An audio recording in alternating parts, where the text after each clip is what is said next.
नहीं मानता तो किसी का क्या जाएगा, अपने कर्मों का फल भोगता रहेगा, दुखी होता रहेगा, परेशान होता रहेगा। पर संत परेशान इसलिए होते हैं क्योंकि उनको किसी की परेशानी देखी नहीं जाती। वो नहीं चाहते कि कोई दुखी हो, परेशान हो, गमगीन हो, इसलिए वो हमेशा सत्संग में सच्ची बातें, सच्चे वचन कहते रहते हैं। क्यों खज्जल खुआर होता है एक राजा अल्लाह मालिक से जुड़ के, क्यों दर दर की ठोकरें खाता है?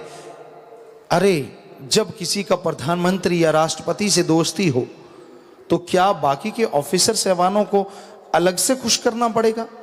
आप जानते हैं दुनिया में नहीं, बल्कि वो ऑफिसर तो आपको हाथ जोड़ेंगे क्योंकि आपका प्रधानमंत्री से दोस्ताना है, राष्ट्रपति से दोस्ताना है।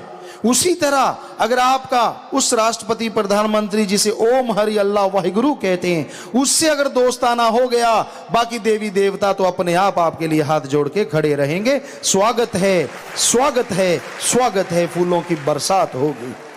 उस मालिक से जुड़ो तो सही, उसका नाम जपो तो सही, तो अकल के अंधे ना बनो, माना करो, मानने में सुख है।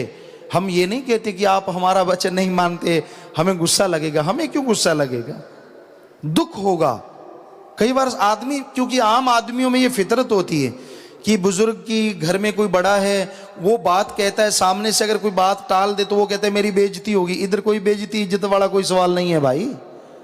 संत की इज्जत है अल्लाह वाहिगुरु राम के हाथ, और जिसके हाथ उसकी इज्जत है, उसको क्या जरूरत है किसी की बात का टेंशन करने का? चाहे गालियां निकालो तो भी कोई बेइज्जती नहीं, और वाह वाह करो तो भी कोई इज्जत नहीं, क्योंकि संत इन चीजों से आजाद होते हैं। जिनमें आपको गुस्सा आता है, जिनमें आप आग बबूला हो जाते हैं, संतों को लेश मात्र असर नहीं होता, पर वो असर दिखाते हैं थोड़ा बहुत ताकि आपको लगे कि वो हमारे जैसे ही हैं।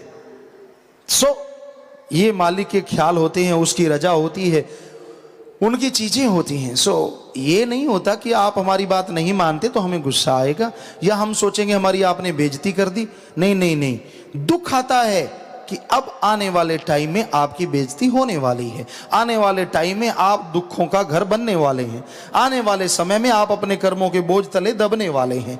इस दुख के लिए संत रोते हैं। कबीर जी ने लिखा है, दुनिया सोती है लेकिन कबीरा बेचारा रोता है। क्यों? क्योंकि जो उनकी बात नहीं मानते उनके लिए आने वाला टाइम बड़ा ही दुखी होता है, दुखदायक होता है। इसलिए वो जोर लगा लगा के सबको समझाते हैं, मान जाओ, मान जाओ, मान जाओ। नहीं मानता तो भाई तेरी मर्जी। संत वो वचन तो कह नहीं सकते जो हिंदी में कहते भाड़ में जा। आपस में आप लड़ते हो तो कह देते जा भाड़ में, वो तो संत नहीं कह सकते, क्योंकि भाड़ में वो किसे भेज रहे हैं? अपनी औलाद को ऐसे कैसे कहेंगे? क्योंकि जो अल्लाह वाहिगुरु राम की औलाद है वो संतों की भी औलाद बन जाती है, और इस संसार में सारी सृष्टि मालिक की औलाद है। तो इसलिए संत पीर फकीर भी, आप अपनी औलाद के लिए तड़फते हैं ना, जो आप अपने बेटे से प्यार करते हैं, अपनी बेटी से मोहब्बत करते हैं, उसको जरा सी भी परेशानी आए तो आप कैसे व्याकुल हो जाते हैं, बेख्तियार आंखों से आंसू आने लगते हैं, आपका दिलो दिमाग काम छोड़ जाता है। पर इधर संतों का दिलो दिमाग काम नहीं छोड़ता, व्याकुल आपसे भी हजारों गुना ज्यादा हो जाते हैं जब अल्लाह मालिक की औलाद गलत रास्ते पे चलना शुरू करती है। जिनके कानों में काल की मोहरें लगी हैं वो तो लगी हैं, वो तो संतों ने तोड़नी है, पर एक मालिक का बनके भी अगर उल्टे काम करता है, उल्टी जगह चलता है, कुराहे जिसे कहते गलत रास्ते पे चलता है, तो संतों को उसका दर्द होता है। तो भाई किसी फकीर पे शम्मश तबरेज थी या कुछ, तो किसी हुक्म दे दिया गया कि इनके ऊपर पत्थर मारो, या सरमद थे तो उनके ऊपर पत्थर मारे जाने लगे। तो वो आराम से बैठे भक्ति इबादत करने लगे। राजा ने हुक्म कर दिया कि सब ने पत्थर मारने हैं। लोग पत्थर मार रहे थे, और वो चूंकि तन को दर्द तो हो ना, अगर तन में आत्मा हो, उन्होंने अपनी आत्मा को 10वें द्वार में ले जाके मालिक के वश कर दिया, और समाधि में बैठे रहे। लोग पत्थर मारते रहे, लोग लुहान बॉडी होती रही, कोई फर्क नहीं पड़ा। अब एक शिबली नाम का एक उनका शिष्य था जो जानता था कि ये मालिक तक गए हुए हैं। उसने सोचा अगर मारूंगा नहीं कुछ तो राजा फांसी पे चढ़ा देगा।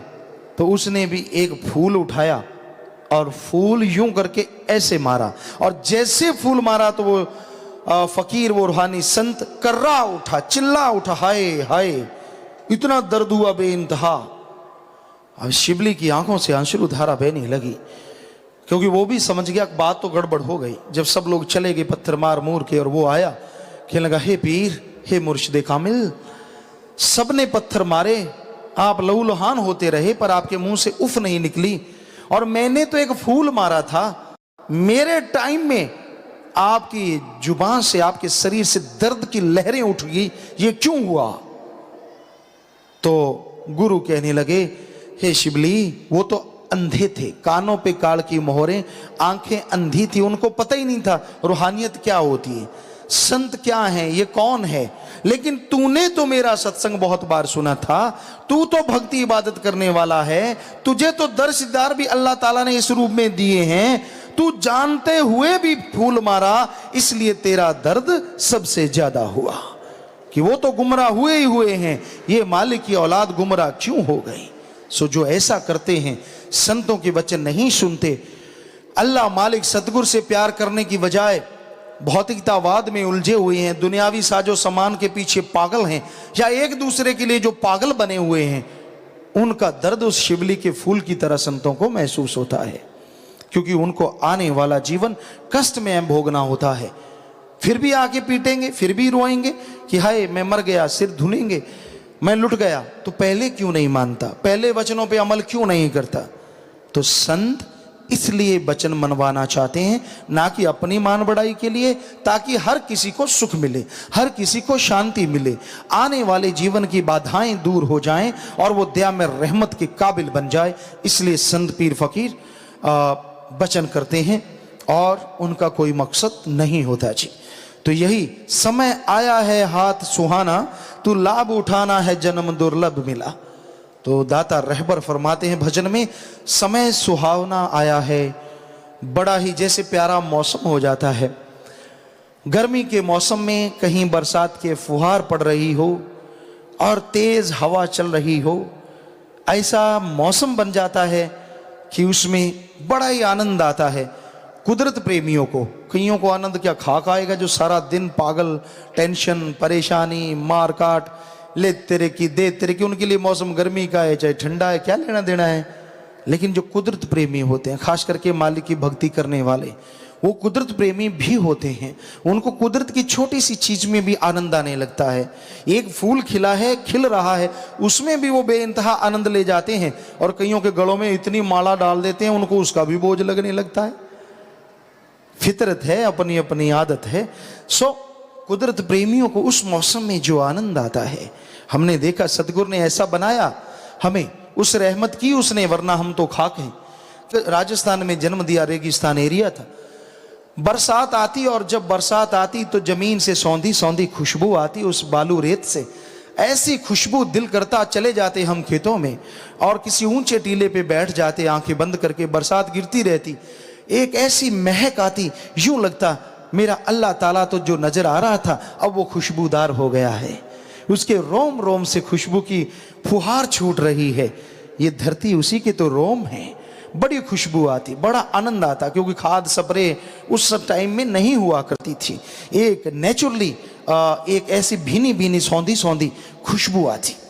तो ऐसी खुशबू अगर आप लेना चाहें, आप उसके हकदार हैं, पर उस अल्लाह मालिक की भक्ति इबादत किया करो। दुनियावी प्यार मोहब्बत से बचो, दुनियावी ख्यालों से बचो, क्योंकि दुनिया में जितने पढ़ोगे उतने अल्लाह मालिक से दूर होगे। हम किसी से डरते नहीं, जितना मर्जी अपने आप को समझा लो, मैं वहां सुखी, मैं यहां सुखी, मैं फलां, मैं धिंकड़, मैं औंकड़, क्योंकि मन जालिम है। ये कहते हैं तू सही है। सही तो जो हम कह रहे हैं वो है कि आप अल्लाह मालिक से जुड़े हो, उसकी भक्ति इबादत से जुड़े हो, चाहे दुनियावी कष्ट आता है, खाने पीने की भी क्यों ना परेशानी आती रही हो, लेकिन उसमें जो सुख यहां वहां मिलेगा, वो आप जन्नत में जाके भी राज करने लग जाओ तो भी लेश मात्र हासिल नहीं कर सकते। जन्म बहुत मुश्किल से मिला है। हमारे धर्म शास्त्रों में, सभी धर्मों में लगभग लिखा हुआ है कि मनुष्य शरीर तक आने में आत्मा 84 लाख बार मरी है, जन्म लिया है, और 84 लाख के आखिर में, यानी एक कम कर दें, इतनी बार जन्म मरण के बाद ये मनुष्य शरीर मिला है। और इसमें अल्लाह वाहिगुरु गॉड खुदा रब का नाम लोगे सच्चे दिल से तो जन्म मरण से आजादी है, वरना फिर से जन्म मरण में जाना होगा। हिंदू धर्म में लिखा है आत्मा एक शरीर को छोड़ती है, उससे अगले वाले में चली जाती है, उसको छोड़ती है, उससे अगले वाले में चली जाती है, और यूं जन्म मरण का चक्कर आत्मा के साथ चलता रहता है जब तक कि मनुष्य शरीर ना मिल जाए और इसमें भी भक्ति इबादत करे तो जन्म मरण से आजादी मिले, अदरवाइज अन्यथा फिर से जन्म मरण का चक्कर तैयार है। गुरु सहवान में इस बारे में लिखते हैं 84 लाख पर मतियां दुर्लभ जन्म पायो, नानक नाम संभाल तू 100 दिन नेड़ा आयो। वही अर्थ है, वही मीनिंग्स है, वही सब कुछ कि जन्म मरण का चक्कर लगाने के बाद 84 लाख शरीरों में बिल्कुल आखिर में यह मनुष्य शरीर मिला है। इसमें मालिक को याद कर ले, मालिक की भक्ति इबादत कर ले, वरना फिर से जन्म मरण में चली जाएगी जीवात्मा। तो मालिक का नाम लेने में दिक्कत क्या है? कई बार माता बहनें भाई बुजुर्ग ये कहते हैं गुरु जी पिताजी हमसे नाम जपा नहीं जाता। क्यों भाई, कुल्हाड़ी चलानी है क्या? जपा नहीं जाता, बताओ क्या दिक्कत है? आप कमजोर हो तो भी जप सकते हो, ताकतवर हो तो भी जप सकते हो, सोने जा रहे हो तो भी जप सकते हो, खा रहे हो तो भी जप सकते हो, कहीं घूम रहे हो तो जप सकते हो। इसमें जपा क्यों नहीं जाता? हमने पूछा खाना खा लेते हो? कहते जी वो तो छोड़ते नहीं 2 टाइम। सोते हो? कहते वो भी। नहाते हो? कहते वो भी। कमाल है, बाकी सारे काम आपसे हो जाते हैं, एक नाम ही नहीं जपा जाता। क्यों क्यों नहीं जपा जाता? आप सत्संग सुनते हो? कहते जी हाँ। नाम ले रखा है? जी हाँ। तो फिर सिमरण करने में जुबान सही सलामत है? सही है। ख्याल में विचार चलते हैं, तो बस फिर तो सुमरण के विचार ही चलाने। नहीं जी नाम जप के देखा बनता नहीं। अरे बने ना बने तू जपता रहे, जब बनेगा तो बन जाएगा। बस मन ने झांसा दे देना है तेरा कौन सा बन गया, छोड़ दे। और आदमी छोड़ के कहता हा ऐसा लगता है जैसे 1 क्विंटल वजन उतार दिया उस शरीर में से। तो ये मन के झांसे हैं, बहानेबाजी है। सिमरण बने ना बने, आप सिमरण करो ही करो तो एक दिन बनेगा ही बनेगा। सो ये बहाने से ना बनाया करो, मैं सिमरण तो करता हूं, मेरा बनता नहीं, मेरा चलता नहीं। चलेगा पर वो आपके अनुसार नहीं चलेगा। वो जब चाहेगा तब वो चलेगा, जब आपका शरीर उसके काबिल बन जाएगा तो चलेगा। तो क्या, वो तो दौड़ेगा, राम नाम तो अपने आप चलेगा। कई सत्संगी अभ्यासी जीव बताते हैं पिताजी हम जब राम नाम जपने लगते हैं तो पहले पहले दिक्कतें आई, मन ने रोका, बहुत कुछ किया, लेकिन जब एक सीमा क्रॉस कर गए बड़े नजारे आने लगे। कहते अब जरूरत ही नहीं पड़ती, अब उठते हैं, उठते ही सुमरण चल पड़ता है ऑटोमेटिकली अपने आप उनसे ईर्ष्या तो करोगे। वो एक पंजाबी में लिखा होता है ट्रकों के पीछे मचदा क्यों है, रीस कर रीस। सो कहने का मतलब जलो मत, करना है तो बराबरी करो, और राम नाम जप के बराबरी करो, और क्या चाहिए। इसमें कंपटीशन करो अगर करना है तो, लेकिन जलो मत, क्योंकि जलने से तो जो थोड़ा बहुत पहले वाला किया वो भी खत्म हो जाएगा। तो ऐसे हैं वो लोग। वो कहते हैं जब लेटता हूं तो आपका सुमरण चलता है, काम धंधा करते हैं तो सुमरण। कहता है यूं लगता है जैसे मैं उड़ता जा रहा हूं, बस लगता ही नहीं कि पांव जमीन पे पड़ते हैं, लगता ही नहीं कि मैं इस भौतिकतावाद में जी रहा हूं। यूं लगता है कोई स्वर्ग जन्नत से बढ़ के नजारे हैं, यहां के मैं नजारे ले रहा हूं और जिंदगी एक बहार की तरह जी रहा हूं। तो ऐसे भी आप सोचते हो कितने को लोग होंगे, क्योंकि इच्छा होती है ना। अभी हम मैसूर में सत्संग कर रहे थे तो एक बच्चे ने पूछा गुरुजी, चाहे उसका पूछने का वे कोई भी हो, कहता गुरुजी अगर तीसरा द्वार खुल जाएगा तो मेरे दोस्त को पता तो नहीं चलेगा ना। वो वाली बात है, कईयों को होता, कितने को होंगे पिताजी ऐसे लोग? तो लाखों में है भाई। हजारों में नहीं लाखों में हैं जो ऐसे नज़ारे लूट रहे हैं, पर वो ना आगे आने की चाह रखते हैं, ना मान बढ़ाई की चाह रखते हैं। जैसे एक अभिलाषा, या हम पढ़ा करते थे फूलों की अभिलाषा, इच्छा क्या है, वो उस हमारे ज़माने में एक कविता हुआ करती थी राजस्थान में, फूलों की अभिलाषा। तो वो कहते हैं मैं कहीं भी नहीं चढ़ना चाहता, ना मैं किसी देवता के गले की माला बनना चाहता हूँ, ना मैं किसी और की माला बनना चाहता हूँ यहाँ वाह वाह होता हो, ना मैं किसी के ऐसे गुलदस्ते में सजना चाहता हूँ। फूल की अभिलाषा किसी कवि ने लिखा था। वो कहता मुझे उस रास्ते डाल दीजो यहाँ देश की कुर्बानी करके जो शहीदों का यात्रा निकल रही हो, शब यात्रा हो, मुझे उनके उस रास्ते में डाल देना, हे माली मुझे तोड़ लेना। तो एक देशभक्ति का जज्बा फूलों के अंदर दिखाया गया था। पर अगर रूहानियत के अनुसार कहें तो फूलों की अभिलाषा यहीं तक सीमित नहीं।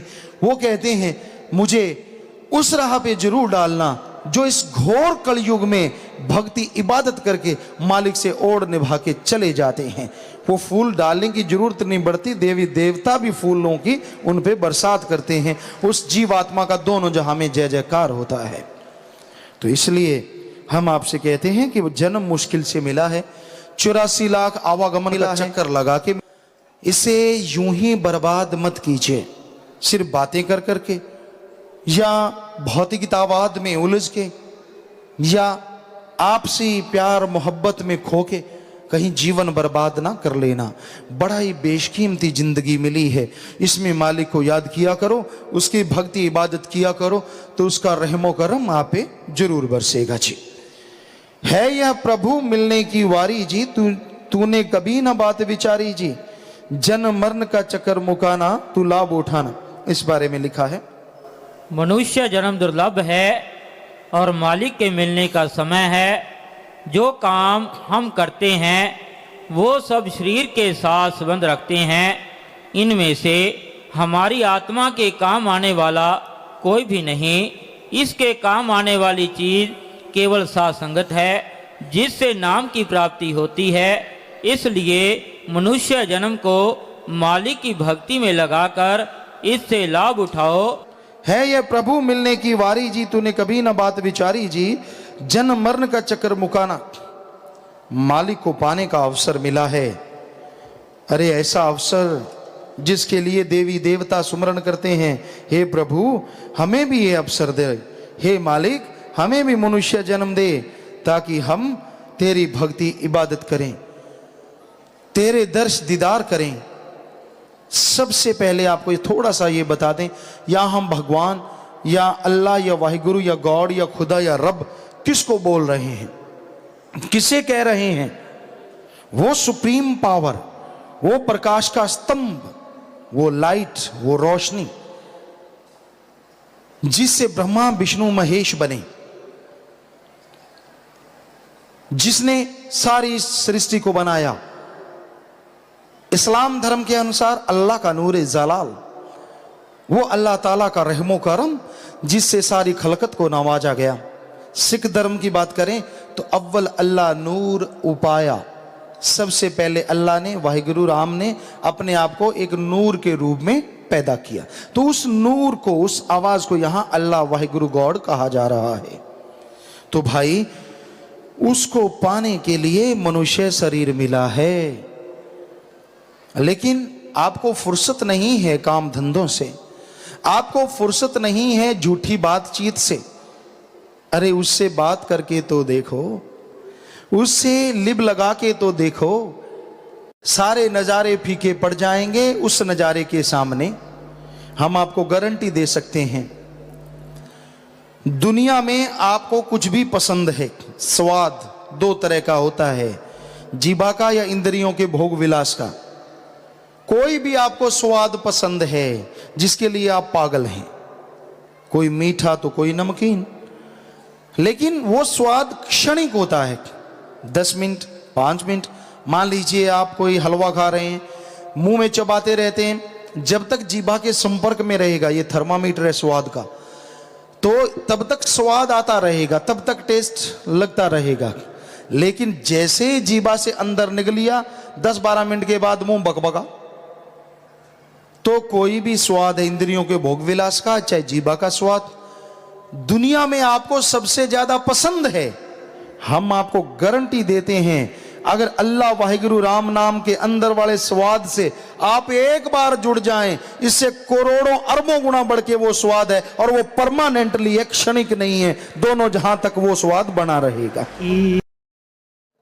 तो उन कंपनियों की मशहूरी के लिए लोग प्रलोभन देते हैं। कहीं आप सोचो गुरुजी भी शायद प्रलोभन दे रहे हैं, लालच, क्योंकि वो कंपनी वाले कहते हैं मेरी कंपनी का सामान ले, ये इतना फायदा हो जाएगा, इतनी झाड़ निकलेगा, इतना ये वो फला फला।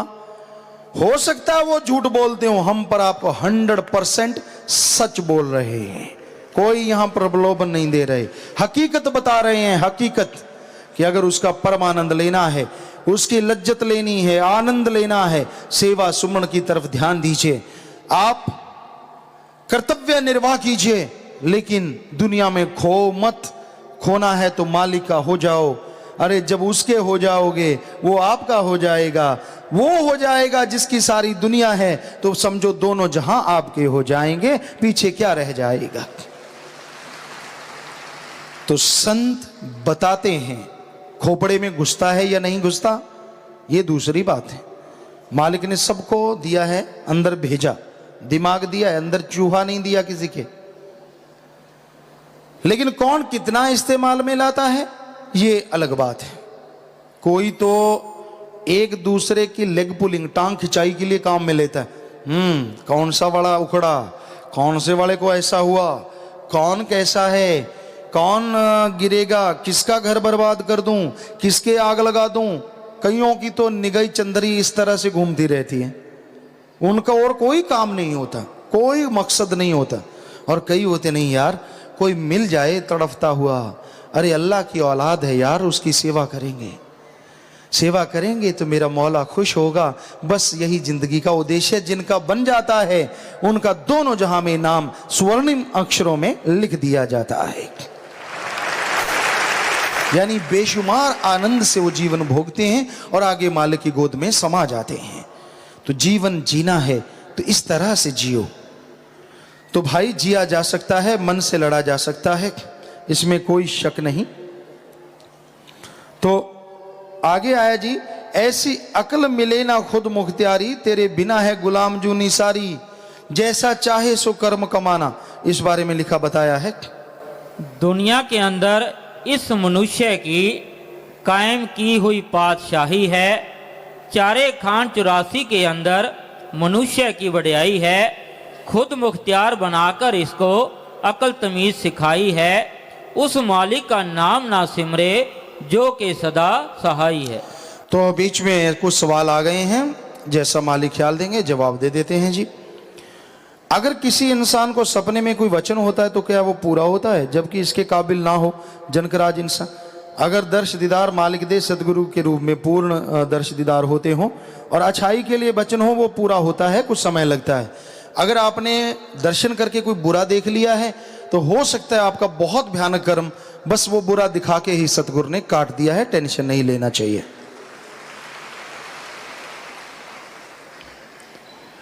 ये हैं जी ईश्वर राम इंसा, गांव खारखां, जिला कैथल। पिताजी मैं फरवरी 22 तारीख को नामदान लेकर गया था। नाम का सुमरण करने से मेरे दुख क्लेश दूर हो गए।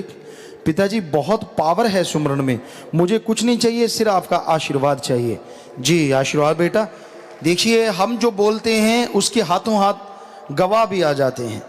आपको अभी बोला था कि राम नाम हम कुछ झूठ नहीं बोल रहे, इसमें बड़ी पावर है। तो देखो उसके गवाह आपके सामने हैं, जीते जागते गवाह हैं, माया से खरीदे हुए गवाह नहीं है, क्योंकि इस कलयुग में ये चल रहा है। लेकिन यहां वो हैं जिनको सच्चा मालिक ने अनुभव दिया है। अगर किसी इंसान की मृत्यु कर दी जाती है तो उस आत्मा का क्या होता है? अगर नाम लिया तो वो मालिक की गोद में ही जाएगी, चाहे कोई उसकी हत्या कर दे या कुछ भी कर दे। और जिसने ऐसा पाप कर्म किया तो उसे भोगना भी पड़ता है, लेकिन उस आत्मा की संभाल मालिक जरूर करते हैं जिसने नाम लिया होता है। जी ये कहते हैं जी पालाराम मताना फतेहाबाद अखबार में आया है, मांसाहार बढ़ाए मौत का खतरा। बाशी गठन मांस खाने के शौकीन सावधान हो जाएं, क्योंकि इसमें कैंसर और दिल से जुड़ी बीमारियों समेत मौत, तो वो हमने पहले ही बोला है। वैसे ये संभाल के रख सकते हैं आप, इसका पूरा और पता करें और भी किसी में आए पत्रिका में तो। जी अच्छा बताया आपने। कई परिवारों में पिताजी, कई परिवारों में पति शराब पीते हैं, परिवार भूखे रहते हैं, उनके खाने का ख्याल नहीं करते। क्या ऐसे परिवारों को फूड बैंक से राशन दिया जा सकता है? समस्त जिम्मेदार ब्लॉक नंद नगरी दिल्ली। अब अगर उस परिवार के सदस्य वाकई लाचार हैं तो उन्हें कहो कि पहले तो जो सबसे बड़ा दुख है जन्म मरण का वो कटवाओ, सत्संग में आओ, अल्लाह मालिक राम नाम से जुड़ जाओ, फिर आप उनकी मदद करें बाहरी तौर पे। यानी सबसे बड़ा अगर आप उनका भला करना चाहते हैं, जिससे आपको सबसे बड़ा पुण्य मिलेगा, वो तो यही है कि वो राम नाम से जुड़ जाएं और फिर उनका आप साथ दे सकते हैं, उनकी मदद करें ताकि उनका आवागमन भी खत्म हो जाए। मंदबुद्धि जीव नाम लिया हुआ का सुमरन कैसे पूरा होगा? बाहर घूमने पर उसे कोई कुछ भी खिला पिला देता है, कैसे सुरक्षित रखें? लालता प्रसाद इंसान, राजेश इंसान, रोशनलाल इंसान, ब्लॉक नंद नगरी दिल्ली। मंदबुद्धि जीव ने नाम ले लिया, यही काफी है। उसे अच्छी तरह नाम याद करवा दें, चाहे दिन 10 लग जाए कोई बात नहीं। अगर नाम याद उसे हो जाए, कोई उसे कुछ खिला देता है, जिसने खिलाया है पाप उसको लगेगा, उस मंदबुद्धि को कुछ नहीं लगेगा, भरेगा वो नहीं। हाँ, अनजाने में वो कुछ खा बैठता है तो भी मालिक उस पर रहमत करके उसके पाप को काटेगा। तो आप इसकी टेंशन ना लें, नाम दिलाएं, सुमन करवाएं और उसके परिवार वाले उसको खाना नाम जप के बना के देते रहें जी। अगर कितों होर नाम ले रखा होवे, वो डेरे सच्चे सौदे तो नाम ले सकता है। कहते हैं 2 बेड़ियां ते पैर रखने वाला पार नहीं हुंदा। विस्तार नाल समझा दो जी। प्रोमला, जिला फिरोजपुर। हम इस बारे में कुछ भी नहीं कहते। पहले तो आप ये जान लो, गुरु पूरा होना चाहिए। 2 की बात तो बाद में करना, 2 फिर बताना कि 2 हैं या 3 हैं या 4 हैं या 5 हैं या 10 हैं, क्योंकि ये तो आप लोग दुनिया में रहते हैं बता सकते हैं। गु और रू, गु का मतलब अंधकार, रू का मतलब प्रकाश। गुरु जो अज्ञानता रूपी अंधकार में प्रकाश कर दे और बदले में किसी से एक नया पैसा ना ले, वो सच्चा गुरु कहलाता है।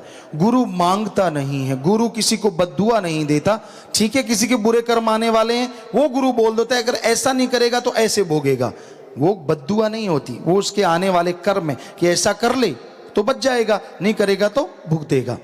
तो वो गुरु होता है जो कभी किसी का बुरा नहीं। गुरु सबके लिए दुआ करता है, गुरु पाखंड नहीं करता, धर्म जात मजहब के नाम पे लड़ाता नहीं। गुरु किसी एक धर्म का नहीं होता, वो सर्व धर्म साझा होता है। वो जात पात का चक्कर नहीं चलाता, वो इंसानों को लड़ाता नहीं, बल्कि सर्व धर्म को, एक इंसानियत की जात जो मालिक ने बनाई उसका पाठ पढ़ाता है और मालिक से जोड़ता है। ऐसे अगर आपको 2-4 मिली तो उनमें एक ढूंढ लो, और ऐसा अगर एक ही मिले तो एक के ही पास आ जाओ, क्योंकि पाखंडी गुरुओं से ये दुनिया भरी पड़ी है। कोई कमी नहीं है, क्योंकि हमें तो सिर्फ एक ही गुरु मिला, शास्त्र नाम जी महाराज, बाकी सब कहीं कुछ नहीं मिला। हम बहुत जगह पे गए, पहले नहीं गए लेकिन उनको धारण करके गए कि शायद देखते हैं, सतगुरु ने घुमाया, बहुत जगहों पे गए, पर हमें तो आज तक वैसा नहीं मिला। सो अगर आपको कोई मिलते हो तो आप फैसला कर लीजिए, आपको मालिक ने दिमाग दिया है, जो भी आपको ठीक लगे सुविधा अनुसार आप गुरु धारण कर लीजिए। लेकिन हम तो अपनी बात बताते हैं, किसी की नहीं। 100% आज भी कायम है उस बात पे कि हमें तो अपने सतगुरु जैसा ना कभी मिला था, ना मिला है, और ना किसी की चाह है कि और मिल जाए, और ना ही मिलेगा। यहां तक हमें पता है कि ऐसा गुरु हो ही नहीं सकता। आज तक जिसने सारे रिकॉर्ड तोड़ दिए रूहानियत के, हम थे, हम हैं और हम ही रहेंगे, ये वाली बात हमने तो कभी सुनी नहीं, हमने तो पढ़ी नहीं। क्योंकि बुजुर्गवार यहाँ जन्म हुआ, वो बहुत ही धार्मिक ख्यालों के थे। क्या गीता, क्या और पवित्र ग्रंथ वो पढ़ा करते थे, तो हम भी बचपन में पढ़ा करते थे उनके ग्रंथ उठा के। तो हमें तो ऐसा कुछ दिखा नहीं, कहीं लिखा हो, किधर भी ऐसा कोई मिला हो। सो आप खुद इस बारे में सोच सकते हैं, हम ज़्यादा क्या कहें। आगे भजन की तरफ आते हैं जी, क्योंकि सवालात इतने ही थे। जो चाहे सो कर सकता है, इसी जन्म में भव तर सकता है, ऐसा जन्म ना फिर हाथ आना। इस बारे में लिखा बताया है जी। केवल नाम ही एक रास्ता है जो कि हमें अपने निज मुकाम में पहुंचा सकता है।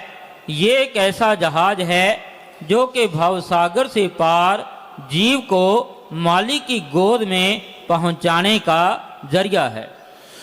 जी, तो अभी आपने सुना, खुद मुख्तियार है तू, मर्जी का मालिक है तू। संत पीर फकीर जीवों को समझाने आते हैं, डराने नहीं आते। पहली बात आपको क्लियर कर दें। कई ये समझते हैं मुझे डराते हैं, उनका शायद खोटा समय है जो मन उन पे हावी है, क्योंकि उन्होंने हर सीधी बात को उल्टा करना ही होता है। कई ऐसे भी होते हैं, पता नहीं कैसी उनकी जननी, कैसे उनका जन्मदाता, जो माँ के गर्भ में जो ऐसे डीप ख्याल लेके आते हैं कि संतों की सीधी बात को भी उल्टा कर लेते हैं। अब एक फूल है खुशबूदार, ये आप देख रहे हैं गमला आपकी तरफ दिख रहा है, लेकिन गमले सजाने वाले ने इस तरह से सजाया है, इसका बैक साइड नजर नहीं आता। लेकिन जो उल्टा करने वाले होते हैं उनको इसका बैक साइड ही ज्यादा नजर आएगा, फूलों का फ्रंट साइड नजर नहीं आएगी। ऐसा ही होता है, संत वचन कभी किसी के लिए उल्टा कर ही नहीं सकते। हम इस स्टेज से कहते हैं जो सतगुरु ने सौंपी है, कभी उल्टा वचन नहीं करते वो किसी के लिए, कभी बद्दुआ नहीं देते। सच्चा रूहानी संत दे ही नहीं सकता। हाँ, कर्म करे खोटे पड़ेंगे बड़े सोटे, कर्म करे खोटे पड़ेंगे बड़े सोटे, किसी पूछनी नहीं फिर तेरी बात रे। बेपरवाह जी के ये वचन है। अब कर्म खोटे करोगे तो संत कैसे कह दें कि आपने तूने यहां बबुल का पेड़ बो दिया, बेटा आंख बंद करके कौली भर ले, जफ्फी डाल ले, तेरे को आम मिल जाएंगे। वहां तो कांटे चुभेंगे, संत तो कहेंगे कांटे चुभेंगे भाई। ये बात अगर किसी को बिच्छू की तरह लगती है तो फिर संत क्या करें? संत तो सच्ची बात कहते हैं। हाँ, ये पक्का इस स्टेज से आपको बोल के बता रहे हैं, संत कभी किसी के लिए बद्दुआ या बुरा सोच भी नहीं सकते, कह नहीं सकते, करवा नहीं सकते। ये अलग बात है कि आदमी अपने कर्मों की वजह से क्या उठा रहा है, कैसा होता जा रहा है, वो एक अलग चीज है। पर संत रोकते हैं। जो सेवादार सेवा के लिए यहां तन मन धन सौंपते हैं, यानी धन से सेवा करते हैं, तन से सारा दिन। तन की कौन सी सेवा है? एक टाइम में लोगों ने इसको गलत ले लिया था, गुरुजी तन की सेवा कहते हैं। अरे सारा दिन फावड़ा चलाना, कस्सी चलाना, ये शेड बनाया, इस पे भी तो किसी ने दिन रात मेहनत की होगी, तो वो तन की सेवा कहलाती है। मन की सेवा जो आप अल्लाह वाहिगुरु की चर्चा सुनते हैं, चर्चा में बैठते हैं, वरना मन कहां बैठने देता है। सर्कस सिनेमा में पैसे टिकट लेके भी जाएगा और यहाँ विदाउट टिकट भी आने को तैयार नहीं होता, 100 बहाने बनाता है। आप में कई आए हैं, कई बड़ी मुश्किल से आते हैं, मन ने कई बहाने बनाए होंगे, नहीं यार आज ये कर लेते, छुट्टी में एंजॉय कर लेते, फलां कर लेते, धिंकड़ कर लेते। लेकिन जैसे तैसे आप लोग पहुंच गए तो खुशियों के हकदार बन गए। सो कहने का मतलब, मन तो बहाने बनाता, तो ये मन की सेवा है। तो इस तरह तन मन धन की सेवा जो जीव करते हैं वो भागों वाले होते हैं। और संत भी कई बार ऐसे जीवों को स्पेशली वचन भी कह देते हैं कि बेटा ऐसा नहीं, ऐसा करेगा तो फिर ऐसा भोगेगा। वो बद्दुआ नहीं होती, साफ संत कहते हैं अगर ऐसा करेगा तो ऐसा भरेगा। दूसरे शब्दों में अगर आपको बोलें, आपकी आंखों पे पट्टी बंधी हुई है, आप अंधे हैं, एक तरह से अंधे ही बन गए जब पट्टी बंध गई। इधर आग है, आग का एक गड्ढा है, इधर सूल भरी हुई है, बड़े बड़े कांटे हैं, और इधर मखमल बिछा हुआ। आप उस जगह पे गोल दायरा है, संत आके आपको कहते हैं बेटा ये इधर को मुंह कर देते हैं, इधर जाना, मखमल है। अगर बैक साइड में जाएगा तो आग है। ध्यान दीजिए, संत ने कहा सीधा करके कि बेटा इधर जाएगा तो मखमल रास्ते में बिछा हुआ है, और यूं घुमा के कहा इधर जाएगा तो आग है। अब वो कहते हैं मैं तो आग की तरफ जाऊंगा, यानी संत के वचन नहीं मानूंगा, वो करूंगा जो मेरा मन कहता है। तो भाई फिर कल को आग जलाएगी जीते जी, क्योंकि कर्मों की आग ऐसी होती है, मरने नहीं देती और जीने भी नहीं देती, जीते जी जलाती रहती है। फिर अगर कहो कि संत ने बद्दुआ दी थी, बताओ संत ने इसमें बद्दुआ क्या दी? उसने तो बताया है कि ये रास्ता मखमल की तरफ जाता है, ये आग के दरिया की तरफ जाता है। तो ऐसे सच्चा संत, रूहानी संत सिर्फ बताता है, गाइड करता है, वो बद्दुआ नहीं होती। पर कई मर्जी के मालिक, फन्ने खां, अहंकारी, अपने आप को घमंड में मानते हुए कि नहीं मैं ऐसा नहीं करूंगा, वैसा नहीं करूंगा, धिंकड़ नहीं करूंगा। तेरी मर्जी है भाई। हेलमेट की मशहूरी करते हैं, बताया करते हैं बच्चे कि पिताजी ऐसे कहते हैं हेलमेट पहनो जिंदगी बची, सिर है आपका, मर्जी है आपकी। तो वो बड़ी बात है जिंदगी है, आपकी सुख है, आपके दुख हैं, आपके, हमारा फर्ज तो बताना है। मान जाओ तो सुख है, ना मानो तो भाई आपकी मर्जी। फिर ये मत कहना कि संतों ने बद्दुआ दी थी, फिर कहने में तैयार हो जाते हो, पहले मानते नहीं। तो भाई सच्चाई यही है कि अगर सुख पाना है तो मालिक का नाम जपो, अच्छे नेक काम करो, और सुमरन की बातें संतों से शेयर करो, संगत से शेयर करो। आम आदमी से अंदरूनी नजारे जो सुमरन से आते हैं वो बताना नहीं चाहिए। जब संतों के कहे से लोग नहीं समझते तो आम आदमी के कहने से वो लोग कैसे समझेंगे। आपको बात सुनाते हैं। एक बच्चा पढ़ के आया, बड़ा उसे खुशी थी कि मैं पढ़ के आया हूं, ग्रेजुएट हो गया। आ गया और जमींदार खेत में हल बो रहा था। जिमीदार कहने लगा, क्यों आ गया जेंटलमैन? कहता हाँ जी। कहता बहुत पढ़ाया? कहता हाँ। कहता सब कुछ पढ़ लिया? कहता जी बहुत कुछ पढ़ लिया। कहता हीर का किस्सा आता है? कहता नहीं आता। बारे शाह का हीर नहीं आती? नहीं आती। तो तुझे कोई और किस्सा आता है? ये पुराने टाइम की बात है, उस समय किस्से ज्यादा चला करते थे। तुझे कोई और किस्सा आता है? कहता नहीं आता। कोई डाकू की जीवनी का किस्सा आता है? कहता नहीं आता। कहता फिर ये बता पढ़ के क्या आया है? कहता बीए।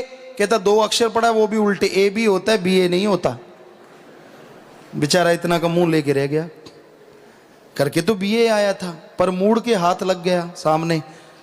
अब बताओ बीए में कहां बारिशा की हीर आ गई? पर उसने तो, यानी अज्ञानी को ज्ञान करवाओगे तो दुखी होगे, लेकिन ऐसा नहीं कि आप उसको ज्ञान ना करवाओ, लेकिन जिला ना करो, बहसबाजी ना करो। यहां लगे कि ये आदमी वही ए बी बी ए वाला है तो छोड़ दो, आप बस कोड वर्ड ही बना लो ए बी बी ए, तो कि भाई ये तो ए बी वाला है, रहने दो।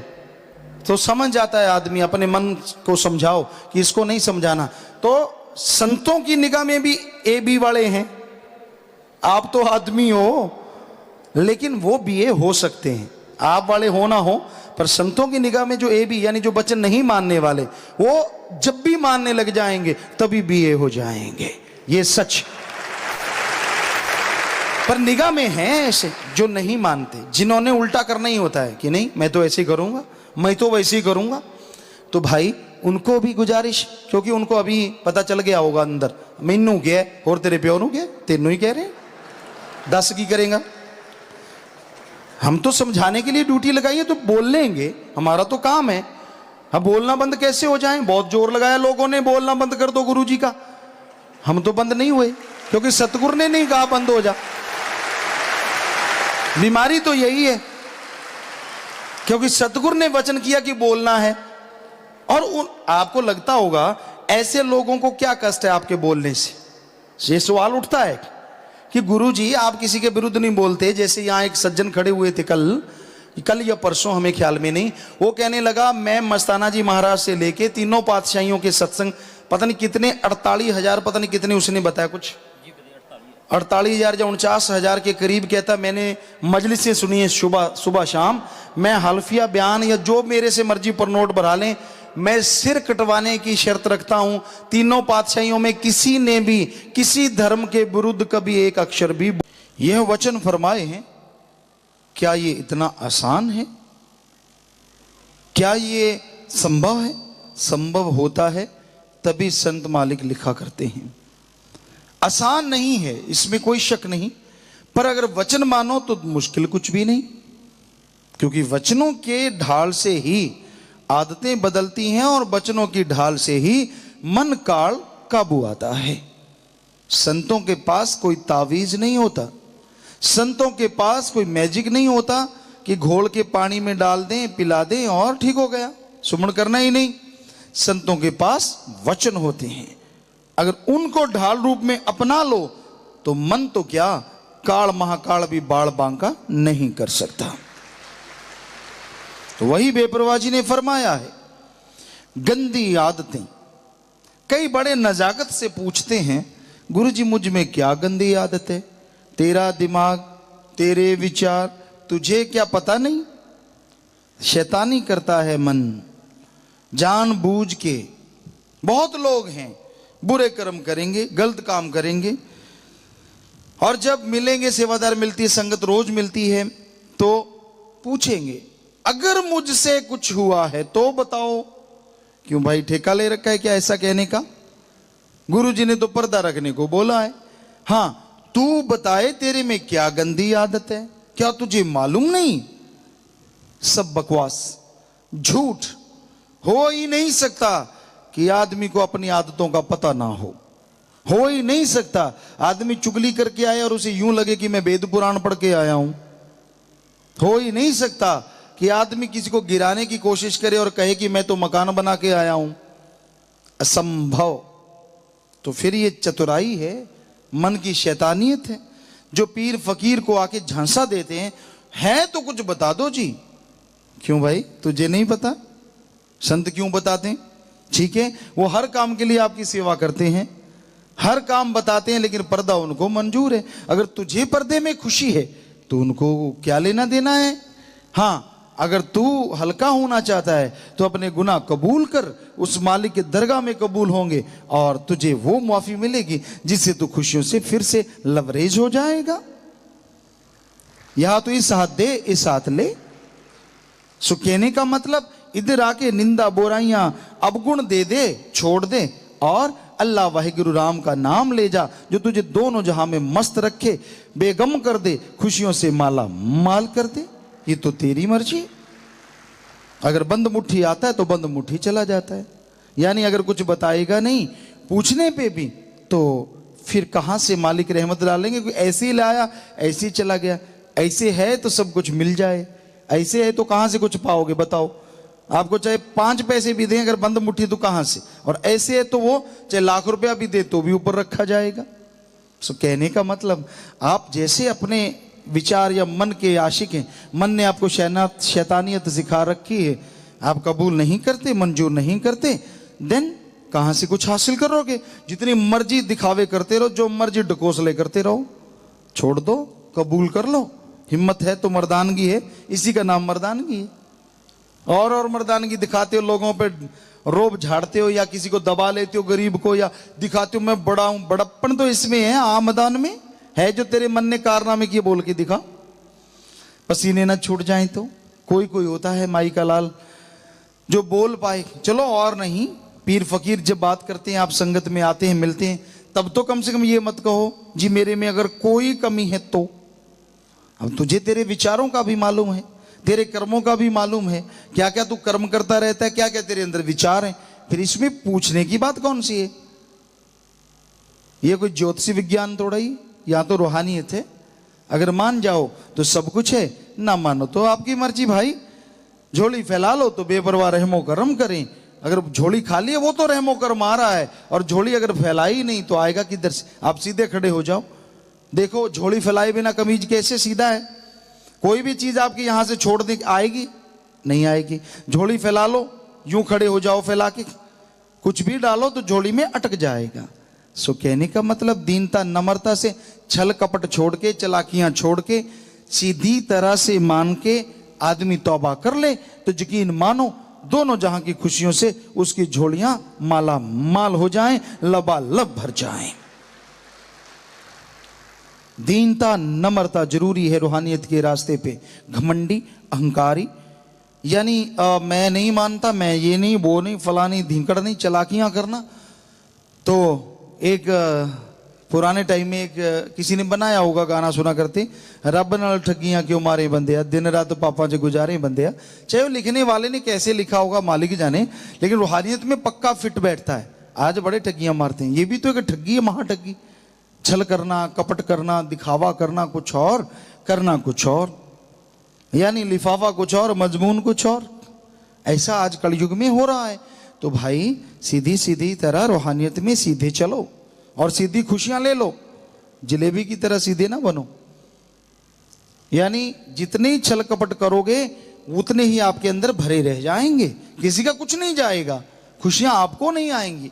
आती नहीं खुशियां, मिलता नहीं कुछ, ये थोड़ा ही है। सारी उम्र छल कपट किया, 5-7 दिन में मिलने लग जाए, वो चाहे तो एक दिन में मिले, पर वो तो उसकी मर्जी है ना, उसकी मर्जी को कोई चैलेंज थोड़ा ही ना कर सकता है, वो तो दोनों जहां का दाता है। कोई संस्कारी रूह हो, कोई भागों वाली हो, वो चाहे तो एक पल में दिखा दे। और अगर कोई पापी गुनाहगार हो तो जितना देर पाप गुनाह किए, कम से कम अगर आप 30 साल पाप जुल्म किए, 10 साल किए हैं, तो 10 महीने ही सुमन कर लो लगातार, घंटे जोड़ के। फिर ना रहमत मिले तो आके बताओ। 7 दिन 8 दिन करना नहीं और रिजल्ट ढूंढना है, अभी क्यों नहीं मिला। तो भाई ये तो आप में कमियां हैं।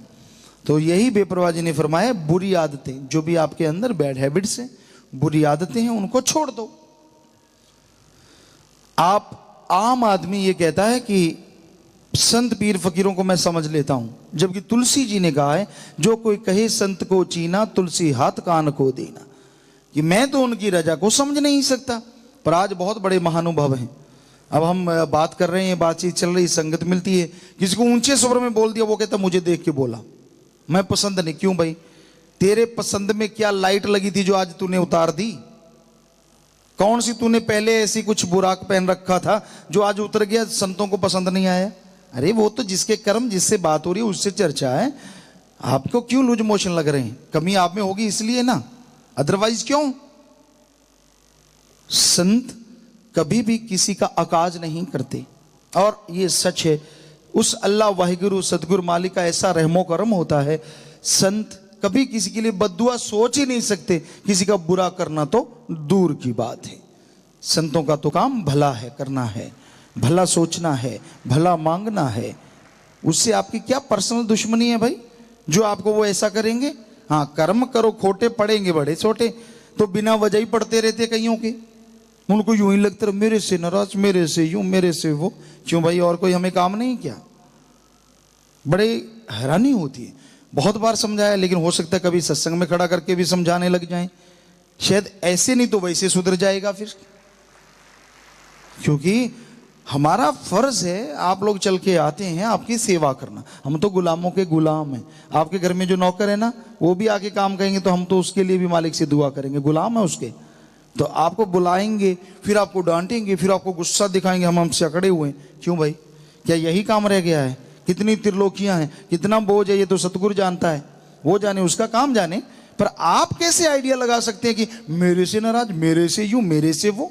आपका मन आपको जला रहा है, आप में कमियां हैं जो आपको दिखा रही हैं कि आप में कमियां हैं, इसलिए वो आपसे नाराज हैं। जिसमें कमी नहीं, कोई आदमी चैलेंज करते हैं हम, वो कभी नहीं बताएगा कि अल्लाह राम या कोई फकीर उससे रूठा हुआ है, हो ही नहीं सकता। जिसमें कमी है उसको लगेगा कि मेरे से है, तो अपनी कमी निकाल लो। तो भाई ये हकीकत है, आपको सच बता रहे हैं। ऐसे लोग होते हैं जिनका और कोई काम नहीं होता, बस यही, बस मेरा ऐसा है, फलां है, धिंकड़ है। तो भाई आप अपने काम से काम रखो, सेवा करो, सुमरन करो, सबसे निस्वार्थ प्रेम करो। संतों की तरफ से हम आपको 1000% गारंटी देते हैं, बेफिक्र हो जाओ, वो कभी किसी का आकाज नहीं कर सकते। जो पूर्ण संत पीर फकीर हैं, सवाल पैदा नहीं होता। उनको तो जो गंदा बुरा बोलते और कभी आते भी नहीं, वो तो उनके लिए भी दुआ करते हैं। और आप तो चल के आए, आपके लिए बद्दुआ कहां से कर देंगे बताइए? तो संतों को पढ़ना कोई मामूली का बात नहीं, किताबें पढ़ना आसान है। तो तुलसी जी ने ऐसे नहीं कहा। तो भाई हम तो फिर भी एक आपके सेवादार हैं, चौकीदार हैं, हमेशा आवाज देते रहते, समझा करो, माना करो, अपने मन की ना चलाया करो, मन के पीछे गुमराह ना हुआ करो, सुना करो पीर फकीर की और उसके अनुसार चला करो, ताकि अंदर बाहर से मालिक की दया में रहमत से झोलियां भर जाएं। तो यही इस भजन में आया था जी कि बैड हैबिट्स छोड़ो। ये नहीं कि आपका मूड ठीक है तो ऐसा, मूड ठीक नहीं तो वैसा। रूहानियत में ये नहीं चलता। आपको बताएं, रूहानियत में चलता है कि आप एक रस होके जिए। खुशी आए तो इतने खो ना जाओ कि मालिक को भूल जाओ, और गम आए तो इतने खो ना जाओ कि मालिक याद ना रहे, सतगुरु की तरफ ध्यान ही ना दो। तो एक रस रहना चाहिए।